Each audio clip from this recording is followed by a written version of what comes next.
Life style പ്രോഗ്രാമിലേക്ക് എല്ലാവർക്കും സ്വാഗതം. തിരക്കേറിയ നമ്മുടെ ജീവിതത്തിൽ നിരവധി രോഗങ്ങളും നമ്മെ പിന്തുടരുന്നുണ്ട്. നമ്മുടെ ജീവിതശൈലി തന്നെയാണ് ജീവിത രോഗങ്ങളിലേക്കും നമ്മെ നയിക്കുന്നത്.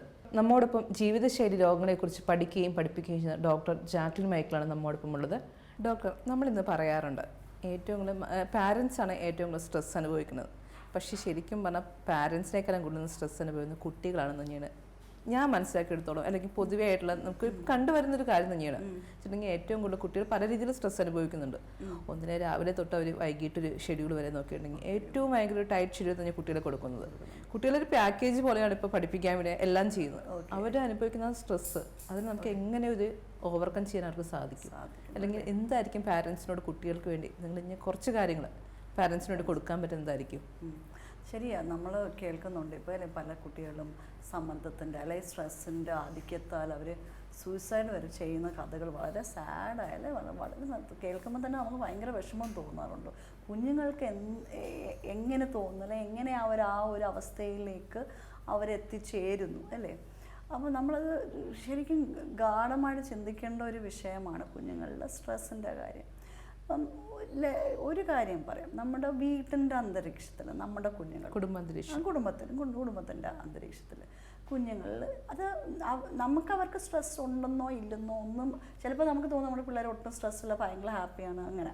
പക്ഷേ ആണെങ്കിൽ തന്നെ ശ്രദ്ധിക്കേണ്ട നമ്പർ 1 കാര്യം എന്ന് പറഞ്ഞാൽ അവരുടെ ഡെയിലി റുട്ടീനിൽ കുറച്ച് ഫിസിക്കൽ ആക്ടിവിറ്റി, അതായത് ഔട്ട്ഡോർ പ്ലേ നമ്മളത് സ്ട്രക്ചറിങ് ചെയ്യണം. പലപ്പോഴും വീടുകളിൽ കാണുന്നത് എല്ലാ ദിവസവും ട്യൂഷൻ അല്ലെങ്കിൽ മ്യൂസിക് ലെസൺസ് അല്ലെങ്കിൽ ഫിസിക്കൽ ആക്ടിവിറ്റിയുടെ എന്തെങ്കിലും സ്വിമ്മിങ് അങ്ങനെ ഫിസിക്കൽ ആക്ടിവിറ്റി ചെയ്യുന്ന ഇവൻറ്റ്സ് കൊള്ളാം. പക്ഷേ they should also have some time for unstructured play. അതായത് ചുമ്മാ ഒന്ന് പുറത്ത് പോയത് ബോൾ തട്ടാനോ അല്ലെങ്കിൽ ബാഡ്മിൻ്റൺ കളിക്കാനോ എന്തെങ്കിലും അവർക്ക് ഇഷ്ടമുള്ള കാര്യങ്ങൾ എന്തെങ്കിലും ഒന്ന് പുറത്ത് പോയി ചെയ്യും. പിന്നെ നമുക്ക് വേറൊരു കാര്യം ചെയ്യാവുന്നത്, ടേക്ക് ദം എവറി വീക്ക്, ആഴ്ചയിലൊരിക്കൽ അല്ലെങ്കിൽ മാസത്തിലൊരിക്കൽ ഒരു നേച്ചർ ട്രിപ്പ് പോലെ ഏതെങ്കിലും ഒരു കാട് അല്ലെങ്കിൽ ഒരു വാട്ടർഫാളിൻ്റെ അടുത്തേക്ക് പ്രകൃതിയിലോട്ട്. അത് നമുക്ക് വളരെ നല്ലതാണ്. അപ്പോൾ കുഞ്ഞുങ്ങളുമായിട്ട് at least once a month, but if possible once a week നമ്മളൊന്ന് പുറത്ത് ഒരു പാർക്കിലോ അല്ലെങ്കിൽ ഇതുപോലെ കാട്ടിലോ അവിടെ എന്തെങ്കിലും നല്ലൊരു സ്ഥലത്ത് നമ്മൾ ഫ്രീ ആയിട്ട് പ്രകൃതിയിലോട്ട് പോകുന്നത് വളരെ നല്ലതാണ്. നമ്മുടെ ഇമോഷണൽ വെൽബീയിങ്ങിന് വളരെ നല്ലതാണ്. സോ ഇതൊരു കാര്യം. പിന്നെ രണ്ടാമത്തെ കാര്യം എന്ന് പറഞ്ഞാൽ കുഞ്ഞുങ്ങളെയും കൂട്ടി നമ്മുടെ വീട്ടിൽ ചെയ്യുന്ന കാര്യങ്ങൾ, ഹൗസ് ഹോൾഡ് ചോർസ്, വീട്ടു ജോലികൾ നമ്മൾ ഇതിലെന്താ പ്രസക്തി? പക്ഷെ പ്രസക്തിയുണ്ട്. നമ്മൾ അവരോടൊപ്പം നിന്ന് വീട്ടിലെ കാര്യങ്ങൾ ചെയ്യുമ്പം അത് കുറച്ചുകൂടെ ഒരു ബോണ്ടിങ്ങിനും കാരണം വെക്കും. മനസ്സിലായോ? So it's always good to get them. നമ്മൾ മാത്രം കിടന്ന് എല്ലാ ജോലിയും ചെയ്യാതെ അവരുടെ മക്കളെ നമ്മുടെ കൂടെ കൂടുക എന്ന് പറഞ്ഞ് അവരെയും ഉൾപ്പെടുത്തി വീട്ടിലെ ഒരുമിച്ച് കാര്യങ്ങൾ ചെയ്യുക.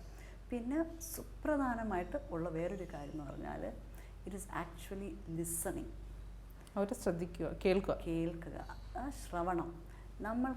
അവർക്ക് സമയം കൊടുത്താൽ മാത്രമേ നമുക്ക് അവരെ ലിസൺ ചെയ്യാൻ പറ്റുള്ളൂ. കാരണം നമ്മൾ ജസ്റ്റ് ചോദിക്കുക ഹൗ വാസ് യുവർ ഡേ, സ്കൂളിൽ എന്ത് ചെയ്തു എന്നൊക്കെ നമ്മൾ ചോദിക്കും. പിള്ളേർ ഇറ്റ് വാസ് ഫൈൻ, നന്നായിരുന്നു, കുഴപ്പമില്ല, അങ്ങനെയൊക്കെ റിപ്ലൈ കിട്ടത്തുള്ളൂ. അങ്ങനെ പറയുള്ളൂ. But we really need to spend some time to listen to dum.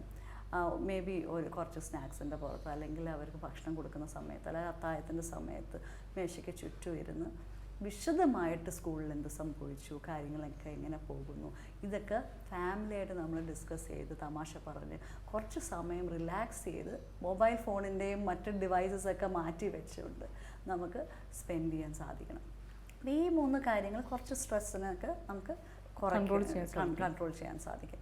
എല്ലാ കുട്ടികളും അങ്ങനെ സ്ട്രെസ് ഉണ്ട്. കുറച്ച് കുട്ടികൾ പഠനത്തിൻ്റെ സ്ട്രെസ്സാണ്.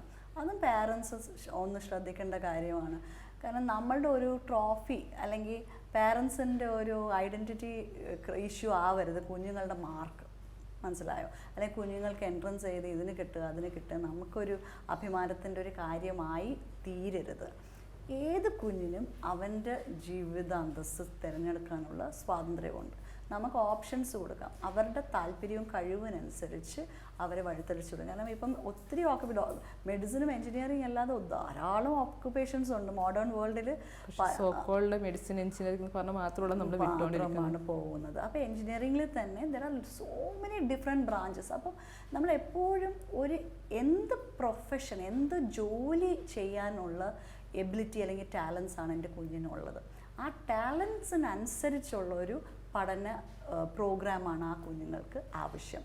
അല്ലാതെ ഇന്നത് പഠിച്ചതിന് ശേഷം ഞാൻ ആലോചിക്കാൻ ഞാൻ എന്താണ് ചെയ്യാൻ പോകുന്നത്, അങ്ങനെയാണ് പലരും ചിന്തിക്കുന്നത്. അത് പാടില്ല. അവർക്ക് റൂട്ട് കാണിച്ചു കൊടുക്കുക, എന്നിട്ട് അവർ ഞാൻ ഡിസിഷൻ എടുക്കാൻ വേണ്ടി അവരെ കേപ്പബിൾ ആക്കുക. അതുപോലെ അവരുടെ സ്കിൽസ് നമ്മൾ മനസ്സിലാക്കാനായിട്ട് ശ്രമിക്കണം. അവർക്ക് എന്ത് ടാലൻസ് ആണുള്ളത്. ചിലർക്ക് they very good listeners, okay, ചിലർ they are very good doers. അപ്പോൾ അതിനൊക്കെ അനുസരിച്ച് വേണം അവർ ഒരു അസസ്മെൻറ്റ് ചെയ്തിട്ട് വേണം അവർ ഒരു കരിയറൊക്കെ പാത്ത് ചൂസ് ചെയ്ത്. പലപ്പോഴും കുഞ്ഞുങ്ങളിൽ സ്ട്രെസ്സ് വർദ്ധിച്ചു വരുന്നത് ഇപ്പം ടീനേജേഴ്സ് ആയിരിക്കാം. അവരുടെ ടാലൻസിന് സൂട്ട് ചെയ്യാത്ത ഒരു കരിയർ പാത്തിലേക്ക് അല്ലെങ്കിൽ ഒരു എഡ്യൂക്കേഷണൽ പാത്തിലേക്ക് നമ്മൾ തള്ളി വിടുമ്പോൾ അവരുടെ പ്രഷർ കൂടും, അവർക്ക് അനുഭവപ്പെടും. കാരണം it's not in tune with them, they find it difficult to cope up with. അപ്പം നമ്മൾ ഈ കാര്യങ്ങളൊക്കെ ഒന്ന് ശ്രദ്ധിക്കുന്നത് നല്ലതായിരിക്കും with regard to stress. Okay, നമ്മളിന്ന് പറഞ്ഞത് സ്ട്രെസ്സിനെ കുറിച്ചായിരുന്നു പറഞ്ഞു വന്നത്. പാരൻസ് കുട്ടികളിൽ ഉണ്ടാക്കുന്ന സ്ട്രെസ് ഇപ്പോൾ വളരെ കൂടി വന്നിരിക്കുന്ന കാലഘട്ടമാണ്. പാരൻസിന് തിരിച്ചറിയേണ്ട കുറേ കാര്യങ്ങളാണ് പറയുന്നത്. പിന്നെ കുട്ടികളെയും അവരും എല്ലാം കൂടി ചേർത്ത് വേണം നമ്മൾ പോകേണ്ടത്. കുട്ടി എന്നൊരു കൺസെപ്റ്റ് അതൊരു വ്യക്തിയാണെന്ന് കാണാതെ പോകുമ്പോഴാണ് ഈ കുഴപ്പങ്ങളൊക്കെ വരുന്നത്. അപ്പോൾ കുട്ടികളെ ഒരു ഇൻഡിവിജ്വലായിട്ട് വളരാൻ അനുവദിക്കാനും അവരെ തീരുമാനം എടുക്കാനും അനുവദിക്കാൻ വേണ്ടിയാണ് നമ്മളിന്ന് പറഞ്ഞത്. നമുക്ക് എപ്പോഴും അവരുടെ തീരുമാനങ്ങൾ നമുക്ക് ദേ നീഡ് ആ ഗൈഡൻസ്. ബിക്കോസ് നമ്മൾ ഒത്തിരി കൂടുതൽ ലോകം കണ്ടവരായതുകൊണ്ട് നമ്മളുടെ ഗൈഡൻസ് അവർക്ക് ആവശ്യമുണ്ട്. അത് അവരുടെ ടാലൻസും കഴിവുകളെ തിരിച്ചറിയാൻ വേണ്ടിയിട്ടാണ് നമ്മുടെ ഗൈഡൻസ് യൂസ് ചെയ്യേണ്ടത്. അവർക്ക് എന്താണ് മോസ്റ്റ് സൂട്ടബിൾ എന്ന് മനസ്സിലാക്കേണ്ടത് ഓപ്പൺ മൈൻഡോടെ. അല്ല മോസ്റ്റ് ലൂക്രറ്റീവ് അല്ല എന്ന് വെച്ചാൽ ഏറ്റവും കൂടുതൽ പണം എവിടെ ഉണ്ടാക്കും എന്നതിനെ കാട്ടിയും എൻ്റെ കുഞ്ഞിൻ്റെ കഴിവുകൾ ഏറ്റവും കൂടുതൽ അവനെ മുൻപന്തിയിലേക്ക് കൊണ്ടുവരാൻ സാധ്യമുള്ള exactly that's a precise word. അതാണ് നമ്മൾ അവരെ ഹെൽപ്പ് ചെയ്യേണ്ടത്. That's a kind of guidance we need to give them rather than which occupation is going to give them the most money. അല്ലെങ്കിൽ ഏത് ഓക്കുപേഷൻ ചെയ്താൽ നമുക്ക് വിദേശത്തോട്ട് പറഞ്ഞു വിടാം. ഈ പണത്തേക്കാളുപരി നമുക്കൊരു സെൽഫ് സാറ്റിസ്ഫാക്ഷൻ. ഓക്കെ ഡോക്ടർ, നമ്മളിന്ന് സംസാരിച്ചത് സ്ട്രെസ്, കുട്ടികളിലുണ്ടാകുന്ന സ്ട്രെസ്സിനെ കുറിച്ചാണ്. എങ്ങനെയൊക്കെ ആ സ്ട്രെസ്സിനെ ഓവർകം ചെയ്യാൻ അവരെ ഹെൽപ്പ് ചെയ്യാം, അതിനെന്താണ് തീരുമാനം എടുക്കേണ്ട പാരൻസ് കൂടിയാണ്. ഇത് കേട്ടുകൊണ്ടിരിക്കുന്ന പാരൻസ് എന്തായാലും കുട്ടികൾക്ക് വേണ്ടിയുള്ള നിലകൊള്ളുമെന്ന് നമുക്ക് വിചാരിക്കാം. ഓക്കെ, ഒത്തിരി നന്ദി ഡോക്ടർ.